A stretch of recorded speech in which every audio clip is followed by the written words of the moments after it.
O Agrodebate desta quinta-feira, dia 25, está de volta e agora a gente fala sobre um manifesto pedindo melhorias na logística, principalmente no estado de Mato Grosso, né, que a gente já falou aí dos números no estado de Mato Grosso no bloco anterior. O estado, com toda a sua magnitude, né, precisa de investimentos, mas não só o estado, e todo o Brasil de maneira geral, já que o agro também, como a gente já falou, né, representa aí 1/4 do PIB brasileiro aproximadamente, né, 25%, fica ali depende do ano, 22%, 23%, então arredondando, vamos para 1/4 de todo o PIB brasileiro, então nada mais justo do que investimentos para continuar crescendo, para continuar desenvolvendo. Seu Bianco se junta aqui comigo de novo, seu Bianco, ele que é nosso analista de negócios. Investir em logística, seu Bianco, ela não é um mero capricho do produtor rural para falar assim, eu quero andar em estradas melhores. Quando se investe em logística, você tem resultados melhores. Jossan, investir em logística é deixar de queimar dinheiro em fretes, economizar vidas, fazer com que o produtor e o final da linha também possam ganhar um pouquinho mais de recursos. Já em 1920, quando o governador de São Paulo, Washington Luiz, falava que governar é abrir estradas. E eu acho que ainda o Brasil ainda não aprendeu tanto quanto que se deveria. Ainda temos muitos problemas de logística ainda. E aí, na semana passada, mais especificamente na sexta-feira, dia 19, 3 associações de produtores divulgaram um manifesto, uma nota aí, em defesa do agronegócio brasileiro. É um documento que é assinado pela Associação Brasileira dos Produtores de Algodão, a Abrapa, a Associação Mato Grossense dos Produtores de Algodão, a AMPA, e a Associação Brasileira dos Produtores do Soja, a ProSoja Brasil. E esse manifesto ele defende isso, essa logística, né? Melhoria nas estradas, para que a logística deixe de ser um gargalo para se transformar em um pilar de competitividade e de crescimento no país. Bom, como eu falei então, uma das entidades, né, das associações que assinou esse protesto foi a AMPA, a Associação Mato Grossense dos Produtores de Algodão, e é por isso que a gente vai conversar com o representante maior dela, o presidente da AMPA, o seu Orcival Guimarães. Seu Orcival, seja bem-vindo mais uma vez ao nosso programa, não é a primeira vez por aqui, então, mais uma vez, seja muito bem-vindo, obrigado por ter aceitado o nosso convite. Como eu falei com o seu Bianco, seu Orcival, investir em logística não é um mero capricho para o produtor rural. Seja muito bem-vindo. Boa tarde a todos. De maneira nenhuma. Aliás, nesse evento, ou em Brasília, tinha pessoas do governo federal e os representantes das entidades, a ProSoja, a AMPA e a Abrapa. Foi um dia maravilhoso. Discutimos praticamente o dia todo sobre os grandes problemas de não ter feito isso há um pouco tempo atrás. Quando a gente anda na BR-63, nos trechos que já está duplicado, é que a gente fica imaginando por que demorou tanto a tomar esse tipo de iniciativa, né? No passado aí, as coisas não andaram, ficaram tudo parado, tudo demorado demais. Após o mandato de governador do Blair Maggi, houve essa ideia de fazer a Avenida da Produção, que vai de Lucas, do Rio Verde a Itapurá.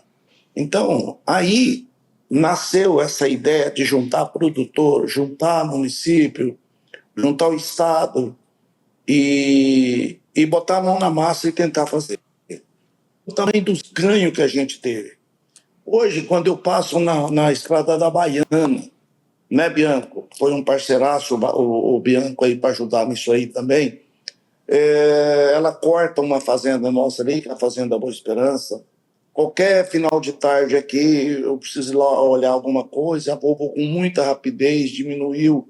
Eu não sei se foi 14 ou se foi 16 quilômetros, que reduziu para mim sair e daqui do escritório até a Fazenda Boa Esperança. Além de reduzir 14, 16 quilômetros, olha a qualidade que ficou sem você estar precisando andar atrás de caminhão, uma poeira dessa, e na época da seca e na época da chuva, barro, atoleiro e tudo, né? Então é o seguinte, o Otaviano Pivetta, aliás, vamos falar o majoritário, que é o Mauro Mendes, e o Otaviano Pivetta, essa ideia de duplicar essa estrada aí, teve um dedo, e a ideia do Otaviano Pivetta, que a gente tem que dizer, né? Isso, até eu disse isso lá em Brasília por 2 momentos que me deram a palavra lá.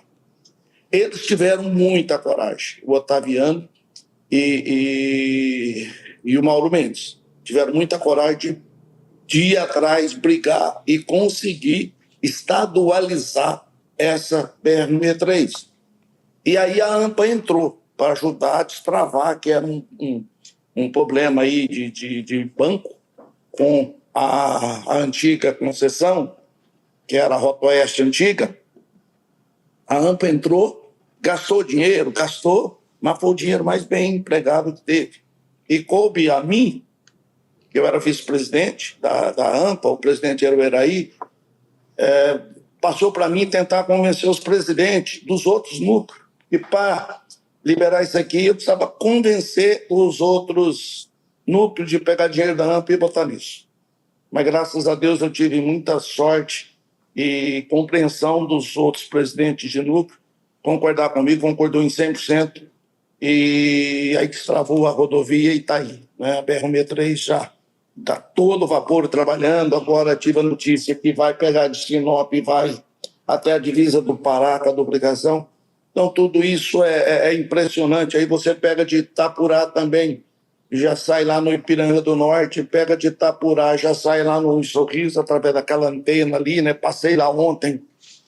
Então é o seguinte, gente, fazer estrada, reduzir distância, dar qualidade de vida para as pessoas, reduz o custo dos alimentos para os consumidores.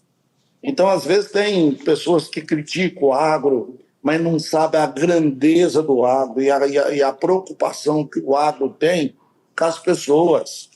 E quase que 100% dessas estradas tem participação do agro, dos produtores que entram com a sua contribuição, ajuda a pagar o projeto, né? Acho que hoje eu faço parte de 6 associações e eu sou o maior incentivador para as coisas acontecerem, para sair. Olha aquela estrada ali, cortou a Fazenda Boa Esperança no meio ali, ó.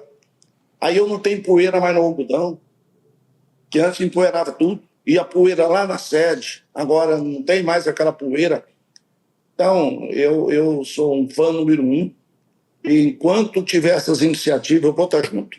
Quero participar, quero fazer de tudo. Eu sou o presidente de uma associação lá no norte do estado, que é a Associação dos Produtores do Iriri.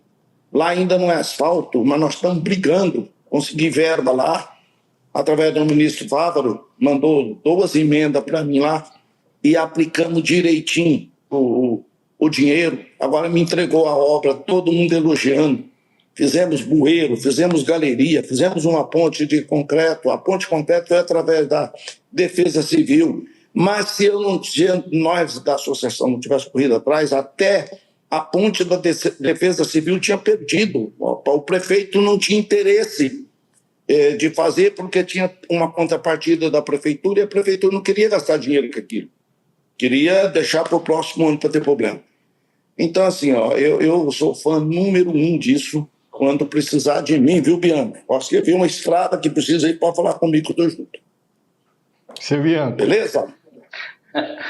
Então, Jossan, só para a gente relembrar sobre essas parcerias público-privadas, né? São iniciativas de associações, de pessoas que se reúnem e fazem associação para que se faça asfalto. Essa Baiana 338, que o Orcival fala que a gente participou, ela só saiu também porque no primeiro telefonema, no dia que nós construímos a associação, foi ligado para o senhor Orcival e ele colocou as empresas dele e dinheiro.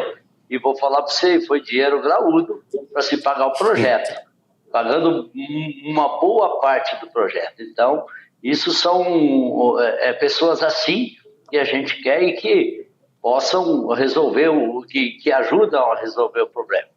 Mas, Osival, nessa carta de vocês lá, o resultado da reunião lá de Brasília também, a gente sabe que vocês questionaram muito o governo, porque é que temos esses entraves de logística, tanto de estradas, ferrovias e hidrovias. O senhor acha assim que existe muitos interesses por trás disso para que não se façam hidrovias e ferrovias? Certeza que tem. Essas ONG, essas ONG não querem desenvolvimento nosso de jeito nenhum, porque elas trabalham para a comunidade europeia. Ela não trabalha aqui para atender a França e outros países da Europa. Elas não trabalham para ajudar o desenvolvimento do povo brasileiro de jeito nenhum. Você acha que se as pessoas tivessem mais esclarecidas, mais informações, a população não queria uma ferrovia, tipo essa Ferrogrão, quanto tempo que está parado no Ministério da Justiça, e aí deram uma liminar lá proibindo fazer a Ferrogrão. Olha que caminhão para Miritiba, não tem asfalto que aguenta, porque o fluxo de caminhão é muito grande, perdas de vida é muito grande. E quando a pessoa morre, né? Quantas pessoas que morreram e quantas pessoas que ficaram deficientes, sofrendo dor, muita dor, né? Com fratura, com tudo, e nunca mais às vezes volta ao normal. E não querer que se desenvolva, né?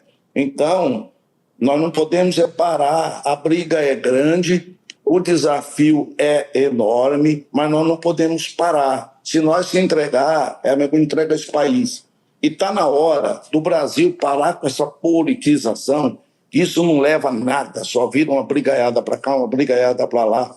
Nós temos que focar nos nossos problemas e nas soluções, focar nas soluções que vai acontecer. Outra boa iniciativa do governo estadual do Mauro Mendes e Otaviano Pivetta, ter estadualizado a rodovia Rumo, essa ferrovia que já está em Primavera do Leste, está chegando em Primavera do Leste, ali entre Primavera e Campo Verde, o Porto Seco ali.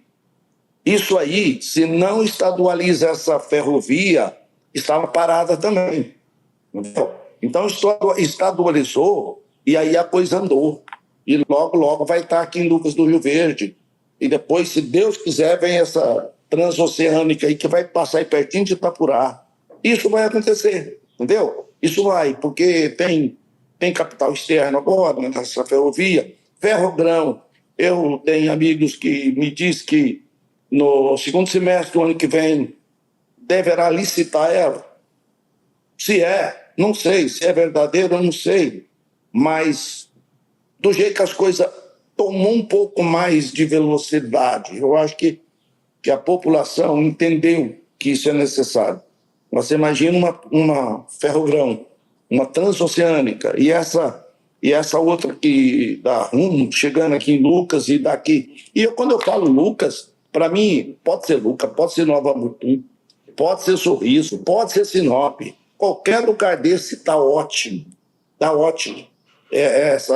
A gente pegava um caminhão aqui, né, Bianca, ia levar milho lá em Paranaguá, milho em Santos. Aliás, para levar, essa história do tempo sempre eu conto ela. Para você receber um saco de milho, você tinha que levar 2. Um era para pagar o frete. Então, nós estávamos pagando 100% de frete, gente. Que país que dá certo dessa forma? Né? E aí, a dificuldade foi tão grande na logística nossa, que graças a Deus surgiu esse milagre, que foi as fábricas de etanol. Hoje já tem uma em Itapurá, tem Diamantina iniciando, Nova Mutum, Lucas, Sorriso, Sinop com 2, Ipiranga do Norte ali na fazenda dos Pozobon também tem uma, e construindo outra ali em Novo Biratã, e assim vai, Primavera do Leste, Vale do Araguaia. Então, isso tudo vai nos ajudar. Tá? Por isso que cada dia justifica mais a chegada de logística, a redução de distância, melhoria da qualidade de vida das pessoas, redução no preço dos alimentos para as pessoas mais pobres, que pesa esse alimento caro, e talvez eles nem sabem que grande parte disso é frete. E não é frete só da comida, é dos insumos que chegam para plantar, o adubo, os defensivos, calcário, tudo é custo. Senhor Sival, o senhor chegou num ponto que eu já tinha feito até uma anotação aqui para eu falar, para que eu vou trazer uma história que é muito curta, mas na safra passada, no ano passado, o Paulo estava até comigo, o Paulo que trabalha aqui conosco, estava até comigo. A gente estava na estrada de Itapurá para Nova Maringá e num dia à noite, o tanto de algodão que a gente viu perdido no meio da estrada, numa estrada completamente esburacada, que a gente sabe como é que era, pelo menos o trecho, né, da ponte para lá, enfim, para quem conhece, mas a estrada esburacada, é isso que o senhor está falando. Leva 2 pacotes de 2 sacos de milho para entregar porque o é frete, primeiro são os gastos, os custos, quanto pneu furado, quanto que não perde no meio do caminho. Então, assim, essa logística, quando a gente está falando de asfalto, ela dificulta muito, mas a logística ela também vai muito além disso. Eu até fiz uma pesquisa aqui, uma definição de logística, né, para o nosso telespectador entender melhor. A logística é a gestão do fluxo eficiente de bens. Serviços e informações também, desde a origem até o ponto do consumo final, para atender às necessidades dos clientes de forma rápida, organizada e econômica. Pois bem, na nota de vocês, muito bem colocada, inclusive, vamos colocar até na tela aí, se possível, Paulo, esse manifesto aí, que a gente não vai conseguir agora ler ele na íntegra, mas é um manifesto aí em prol da logística do agro brasileiro. Vocês citam, né, a potência do agro brasileiro, a urgência de um plano nacional. E aí chega num ponto que também é interessante e que também faz parte e é importantíssimo para a logística no transporte de commodities. Os portos eles precisam de mais agilidade, eles precisam de menos burocracia e também algo que a gente sempre falou muito por aqui dentro do nosso programa, eu e o seu Bianco, a falta de armazenagem. Isso faz com que o produtor tenha que vender naquele momento, porque ele não vai ter onde armazenar o produto, ele vende no preço que está naquele momento, muitas vezes ele sai perdendo, então a gente precisa melhorar logística nos portos e investimento em armazenagem. Quando se fala de armazenagem também, eu gostaria de fazer uma pergunta para o senhor Sival. O que é que está faltando? É o governo federal mesmo, dar linhas de incentivo? O que falta para a gente melhorar a armazenagem no país? Olha, é o seguinte, vou voltar na carta aí, esse dia, que é o primeiro fórum agrologístico, eu até não me lembro mais todo o nome do tipo. Fórum Geopolítica e Logística, assim, né? Geopolítica, exatamente, Geopolítica e Logística. Quando o Antônio Luiz Pagô, que é o conhecido de todo mundo aí, Pagô, me consultou sobre isso, que ele estava pensando de ser uma coisa anual. E eu falei, Pagô, você está de parabéns, cara. Nós precisamos discutir isso mesmo. Discutir isso com mais força. E aí ele se organizou tudo, foi em Brasília, o próximo ano vai ter novamente, e se precisar de outras reuniões nós vamos fazer. E foi um dia muito produtivo, um dia fantástico, um assunto que eu particularmente adoro, eu gosto. Falou de estrada, é só me chamar que eu estou dentro, para ajudar, para participar, com ideia, com esforço, com convencimento, porque não é fácil. Às vezes você quer fazer uma estrada e para no meio do caminho, porque às vezes você tem uma serra para cortar. E se você desviar aquela serra, você reduz 1 milhão, 2 milhões de reais. Mas aí o dono da fazenda não quer. Então, assim, infelizmente, tem os intransigentes. Mas isso a gente tem que largar. Se deu para convencer, convence, se não, não. Mas foi muito bom a conversa e é para ter todo ano. E esse documento mandamos para o governo federal, governo estadual, para todos. E o que eu digo é o seguinte, isso aí é um problema tão grande que precisa de município, do Estado e do governo federal. Um sozinho, um desses, só Estado não vai dar conta de resolver, só município também não, e só governo federal também não. Precisa de uma união de esforços. No Mato Grosso, nós pagamos 2 FETAB. Isso pesa pra caramba, o Bianchi sabe disso. Pesa pra caramba. Mas fazer o quê? Muito pior é ficar sem estrada. Você paga muito mais FETAB sem estrada, sem ponte, com aquelas pontes velhas de madeira, caminhão caindo lá dentro, perdendo vida, enfim, né? Então, foi discutido, inclusive, portos, que é outro problemão. Isso aí está totalmente bagunçado. Vai ter que ter um esforço muito grande, tirar alguns gargalos, aumentar as opções. Temos trabalhado muito, a AMPA tem dedicado muito nisso. O Pagou é um consultor que é custeado também pela AMPA. A AMPA paga um valor para ele nos ajudar nisso. É um cara de uma cabeça muito boa, de um esforço tremendo. O homem não para, parece ele é tocado a, sei lá, a energia. Não é um homem normal, não. Um homem é trabalhador pra caramba. Então a gente discutiu tudo. Vai aparecer o fruto. Algumas novidades vêm. Mas hoje, na parte da manhã, eu não pude atender vocês na parte da manhã, porque eu tinha uma reunião com a AMPA, que foi de 8 da manhã até 11h20. E aí, quando eu estive em Brasília, o Carlos Ernesto Agostinho, que é o conhecido de todo mundo, Tete, que é o dono da Semente Petrovina, ele é um batalhador, aquele cara.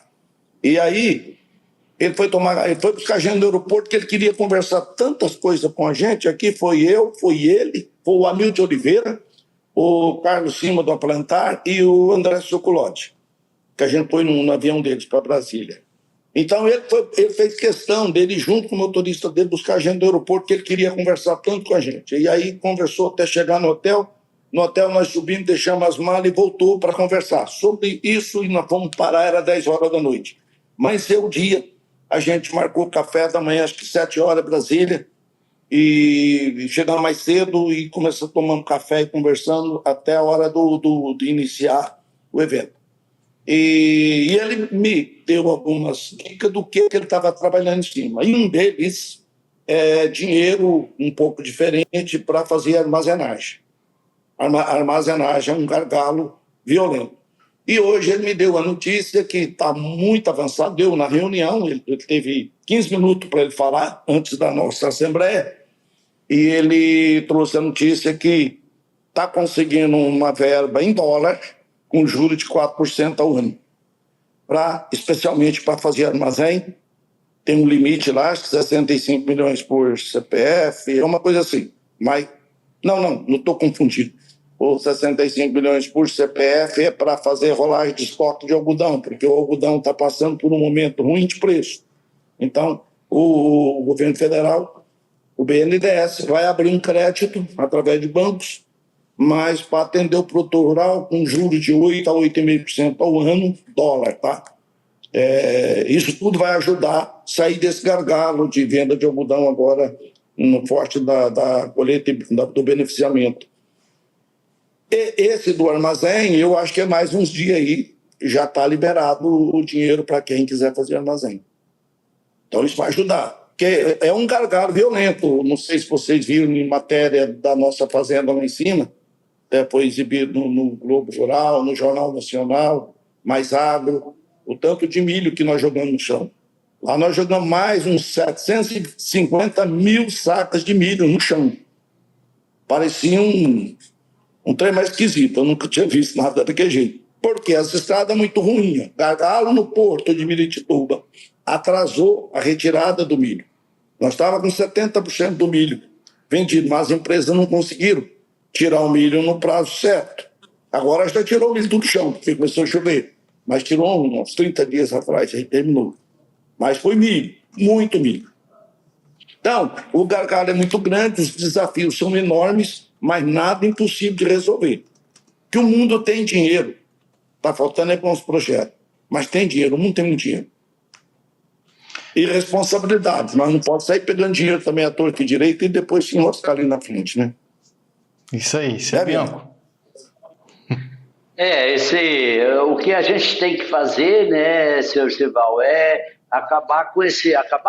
diminuir esse custo do Brasil, tanto de portos, como de rodovias, como de todo e qualquer lugar, porque esse é um dinheiro queimado, ele não fica de lucro para ninguém. Né? Como o senhor deu o exemplo de uma saca de milho que a gente vendia, era R$8 e custava mais 8 de frete, não é que você frete porque esses 8 fosse lucro para alguém. Isso aí se queima em óleo, pneu, desgaste. Então na teoria, ninguém ganharia isso.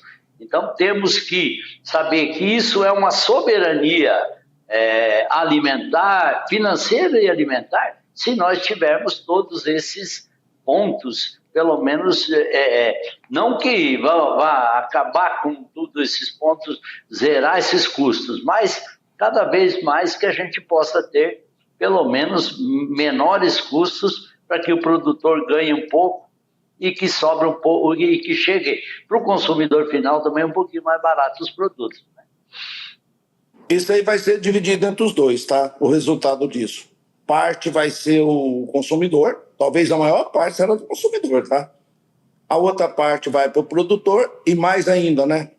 Poupar vidas nessas estradas tão ruins do jeito que era, né, gente? Vamos falar especialmente ao 163, que era a rodovia da morte, né? Então, quantos amigos todos nós perdemos aí nessa ferrovia, uma tristeza muito grande.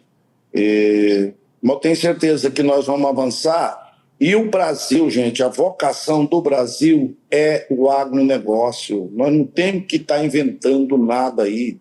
O Brasil é muito forte, em especial Mato Grosso. Olha a potência que é esse Mato Grosso no agronegócio. Nós temos tudo. Já somos, né, o maior produtor de alimento do mundo.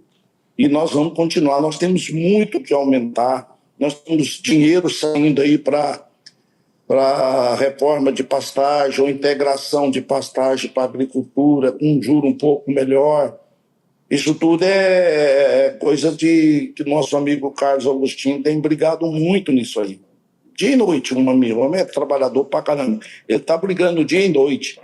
Aí o ministro da Agricultura, Carlos Fávaro, também brigando para abrir mercado. É dessa forma que nós vamos chegar lá. E lá nesse evento, eu falei para o Carlos Ernesto, não adianta vir dinheiro para a reforma de pastagem, fazer transformação de pastagem em agricultura, se a infraestrutura não for atrás. Se essas pessoas vão abrir agricultura lá mais na frente, só vai ter problema, porque cai caminhão nas pontes, ponte tudo velha, não tem estrada, vira toleiro e perde a soja na safra. Aí é o final, né? Aí quebra, né? Beleza?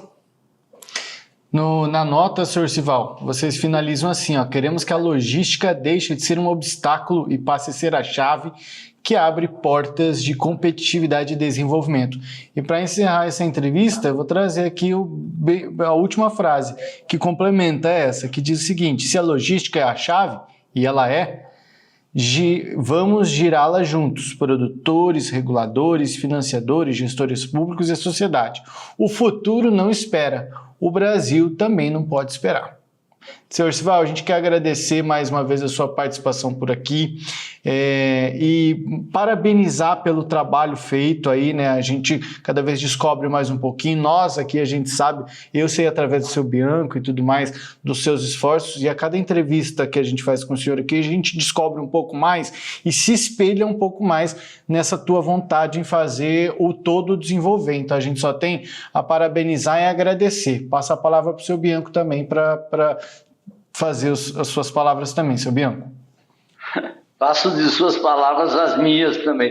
Eu só queria acrescentar que a falta de logística também, talvez a gente não comentou, né, senhor Sival? Elas atrasam as entregas, vamos dizer, no porto, geram multas, e são tudo problemas que sobram para quem? Para o produtor pagar, ou pelo menos são despesas que se queimam. Com certeza. uma logística. A falta de logística não beneficia ninguém.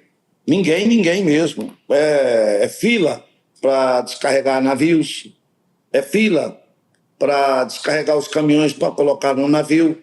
E tudo tem uns demurros que é muito caro, né? Navio parado. É igual eles falam que o Mato Grosso transformou caminhões em armazém. Em vez de estar soja depositado dentro do armazém, está depositado dentro das carrocerias de caminhões. Tá? Mas, pessoal, vocês precisam de mim, eu estou à disposição. Agradeço imensamente. Quando precisar, é só me chamar, que eu faço questão de atender vocês. Talvez demore um pouquinho, mas era devido à minha agenda, tá bom? Abraço a todos.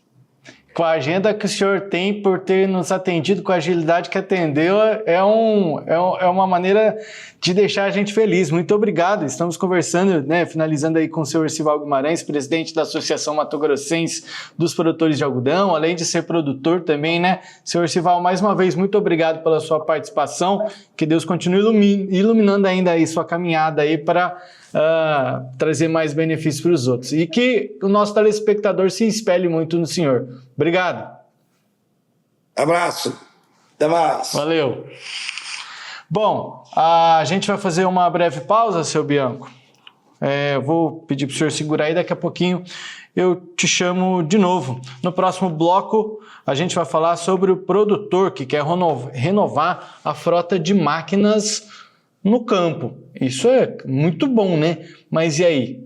Esses são números de um estudo, né, que mostra que 50% dos produtores têm interesse, 55% dos produtores têm interesse em comprar pelo menos uma máquina em até 2 anos. Vamos falar sobre isso já já, o intervalo é rápido, a gente já volta.